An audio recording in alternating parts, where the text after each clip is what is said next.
आज हामीले हाम्रा शहीदहरूलाई हाम्रा जेएनजी शहीदहरूलाई सम्झना गर्दै जुन हाम्रो जेएनजीको आन्दोलनमा जसले ज्यान गुमाउनु भएको थियो उहाँहरूलाई याद गर्दै आज हामीले यस काभ्रेको खोलघाटको यो बस पार्कमा हामी श्रद्धाञ्जली समारोह गरिरहेका छौँ, यानि कि शोक सभा गरिरहेका छौँ।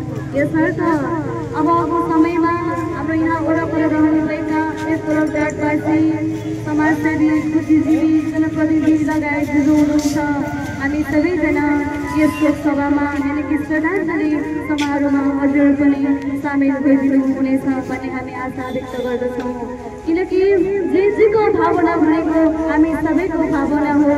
हामी जेएनजीले उठाएको माग भनेको सुशासनको हो, भ्रष्टाचारको हो। यसर्थ यो माग उठाउने क्रममा हामी जेएनजीहरूलाई गोली हान्यो, हाम्रो हत्या भएको छ हाम्रो जेएनजी साथीहरूको। यसर्थ आज हामी यो बडा दशैंको यो महाअष्टमीको दिन आज हामी दशैं नमनिकन आज हामी यो समारोहमा उपस्थित भएको हुँदा हजुर सबैजना यस कार्यक्रममा सामेल भइदिनु हुन पनि हामी हार्दिक अनुरोध गर्दै अबको यो हामी सभालाई हामी शुभारम्भ गर्न लागिरहेका छौँ।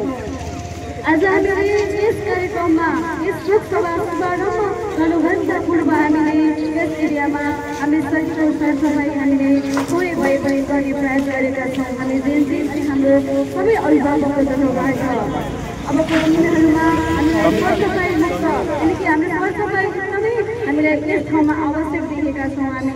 हामी सबैजनाको हाम्रो कर्तव्य पनि हो सरसफाइ गर्नु, वातावरण स्वस्थ राख्नु। यसर्थ अब सबैजना मिलेर हातेमालो गर्दै हाम्रो जुन आवाजलाई हाम्रो जेएनजीको भावनालाई हामी सबैको भावना सम्झँदै हजुरहरूले पनि सपोर्ट गर्नुहुनेछ भन्ने आशा व्यक्त गर्दै अबको शोक सभा हामी शुभारम्भ गर्दैछौँ।